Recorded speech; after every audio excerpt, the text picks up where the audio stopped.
Finally have the tent to myself, partying it up with everyone else. We'll be back shortly. Alright, sorry about that. Anyways. Be pissed drunk. Hooting and hollering with friends, having a great time. See this cutie who I swear I didn't see the first day screwing around with everyone else. She's maybe 4 feet 11 inches and mildly busted. Figured she was a freshman or sophomore, but drunken dick is talking at this point for me. Introduce myself. She's super fucking quiet, but smiles and nods while I'm talking to her, don't think much of it. Notice her occasionally flaring her nostrils, seems to be smelling me. Figure she's just into kinky shit as about an hour passes with us partying, bro is nowhere to be found, figure he's fucking again. Short chick has been grinding on me a bit but it's completely out of sync to the music. At this point as she grabs my hand and begins leading me away from the group.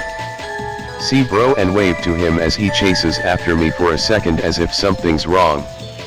Hear someone yell my name as we pick up the pace. Doesn't matter, QTS more important in my brain for some reason. Drunk brain is thinking I'm gonna get lucky. Somehow feel like I'm warping or something, like I legit ain't tripping on jack shit despite being drunk as fuck and running through the brush where we seem to have traveled a decent distance. Completely out of breath by the time we stop, wheezing, campfire is in the far distance. Get this really ominous feeling as short girl kind of circles me like captured prey. What the fuck? She pulls me down a bit and breathes heavily into my neck like she's taking in my smell. Didn't know what a goatman was at the time. Area didn't smell like rust or blood.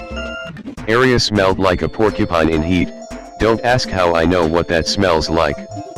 Temperature seems to have instantly dropped like 10 degrees. Short girl forces me down with way more strength than a grill her size should have. Should mention she was wearing what looked like a skirt that was in style in the 80s and leggings.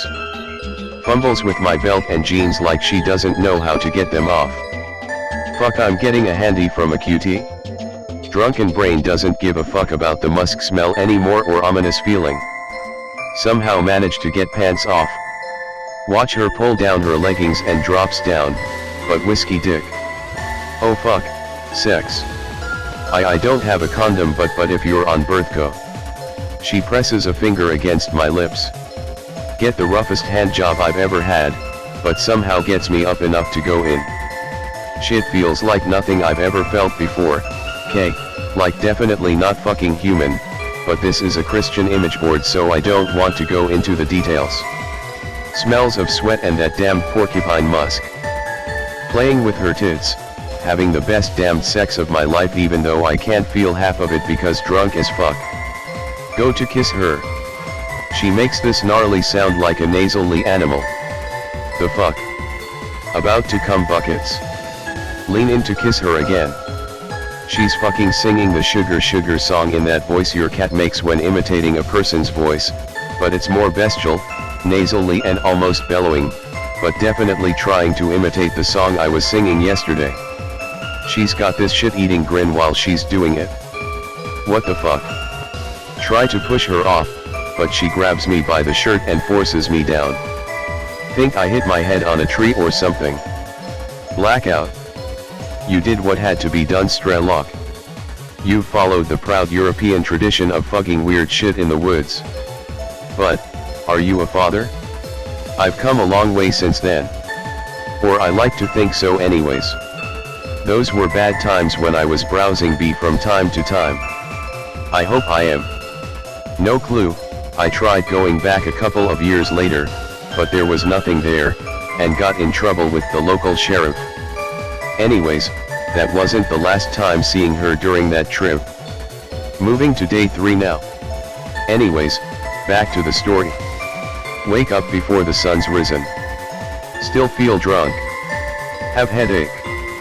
Have big bruise on back of head and smell like musk from night before. Cold as fuck. Have all my shit, pants were pulled back up but unzipped, unbuttoned. Pocket knife is missing. There's a dead squirrel with its lower half missing next to me. Figured I scared off a wolf or something that was eating it. Spooked as fuck, but head hurts and don't feel well. Take a piss, brain too hazy trying to recall last night's events. Gather some wood on my way back to where I think the camp is.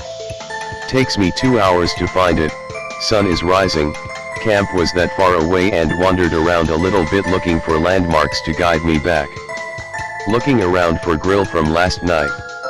Bro, where the fuck were you? And you need to rinse off or something, you smell fucking disgusting.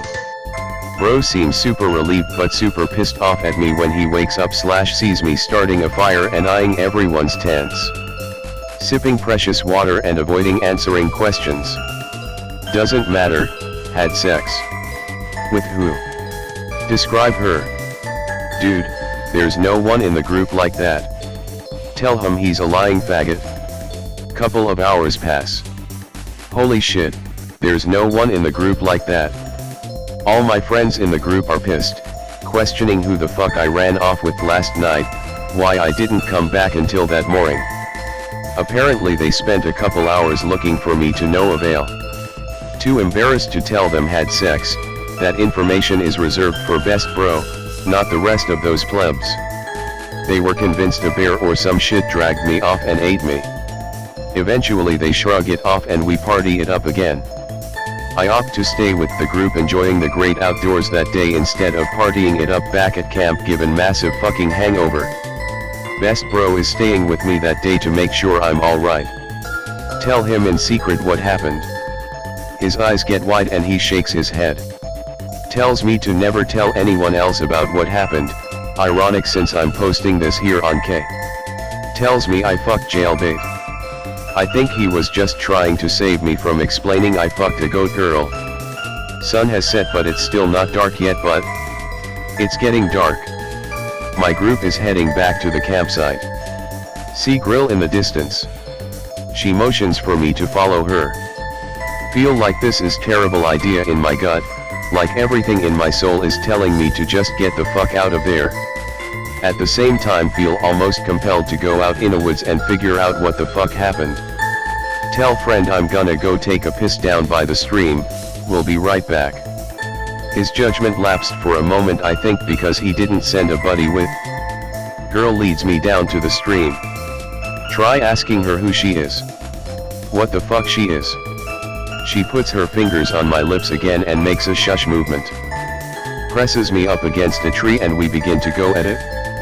Mind has that hazy feeling to it again, porcupine musk scent is back. Don't want to do anything except enjoy this moment even though my buddy is waiting on me. Feels a shit ton better while sober. I fucking love these perky C-cup tits. Swear I cummed buckets. She's still running me for all I'm worth, like there's no tomorrow. Feels like an hour or two has passed. In reality it's more like 20 minutes. Begins making those bellowing noises again. Bro comes running, what the fuck is that? Not entirely sure what he saw, he refuses to describe it to me to this day. All I saw was a perky short chick with shoulder-length brown hair but he insists I was seeing an illusion. She suddenly gets off the dick and turns to him. Air instantly takes on that bloody sort of smell. Feel this urge to run in my gut like something is horribly wrong. Begins making these strange fake moaning noises. Friend stops in place, his face turns completely fucking pale. I don't get it. PNG. Hey, what are you doing to X? She turns towards me and giggles. My face when she sounds exactly like bro's GF. My face when she's been eavesdropping on their tent every night listening to them fuck. My face when she turns to look at my friend, cackles with this animalistic sound, and sprints off with this weird hoot-like gait. Friend and I completely silent for maybe 5 minutes just staring in the direction she ran off as sky gets darker. Expletives flying back and forth through the air as the atmosphere finally lets up at this point. Both of us scared shitless. Friend literally pissed himself. We both decide to get the fuck out of there and back to camp, after washing his jeans of course. Everyone asking us why we look like we saw a ghost. Thankfully too dark for them to see bro's piss stains. Neither of us respond, do a head count, but people left through the trip, so there's only maybe 15 of us left at this point. All of them are folks who were at the start though. Decide not to leave camp for the rest of the trip. Both of us scared shitless, have this feeling of dread around us like we saw some shit the entire hike back to the road. Bro won't talk about it at all to this day. Sat our asses down. Kept quiet and returned quietly from the trip after getting in vehicle. Ended up dumping his GF about 2 weeks after we got back.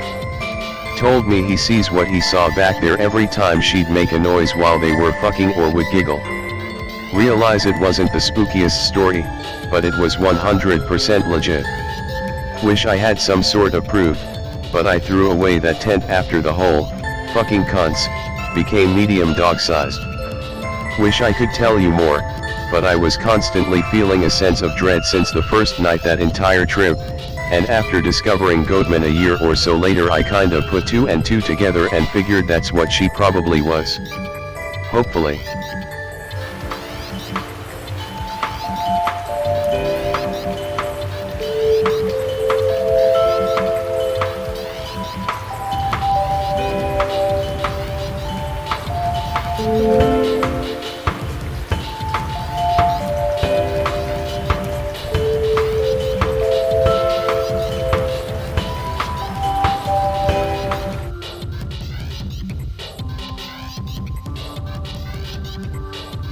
Be me at age 19. Me and a few friends, my cousin Steve and my buddies Andrew and Greg, decide to travel for the summer. I made a bunch of money in stocks and shit overnight a month before, so I'm kinda willing to dish out money for traveling. We decide to go to Chernobyl. Stupidest mistake of our lives.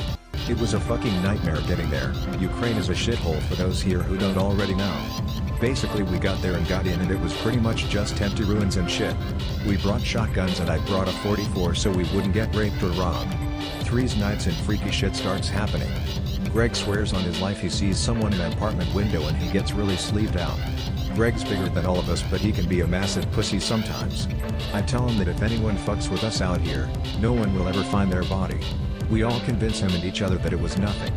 The next day we go walking around some parks and buildings. Everything's rusted, there was a headless owl left in the middle of the road. The buildings are really sketchy and unsafe, but we go in them anyway. Me, Andrew and Steve are all white preferring, so we start commenting on this communist mural painted in the hall. Greg's a wigger and he doesn't care about the convo and starts upstairs. He's up there for like 20 seconds before he jumps down from the top and breaks it out the door going holy shit, run fuck. We all bolt out of the building after him, shouting for him to tell us what the fuck he's on about. He's outside holding his gun towards the door. We all run to him and he's clearly not fucking around by the look on him. I'm just silent as Andrew and Steve start asking him why he just did that. I draw my gun and watch around us, constantly looking at the door. Greg starts saying in the most serious voice I've ever heard from him that he saw a man up there with an iron rod. I immediately suggest that we go in and confront him. Greg's like, no dude, he wasn't human, it's fucked up. Andrew agrees with me and we get Steve to come. Greg doesn't want to be alone, so he has to come. Greg and Steve stay downstairs while me and Andrew go up. Everyone knows to check their targets, but I'm really worried Greg will shoot one of us, so I tell him to be careful what he shoots before we go up. He's not in good shape and he's a pussy, but not this much of a pussy, so I realize this is pretty serious. We go through the rooms upstairs checking corners and shit. Eventually we find a dead wolf. The stench is fucking horrid, it's clearly rotted. The thing's been mutilated and its head has been pulled out of its neck. There's blood everywhere, and it's clear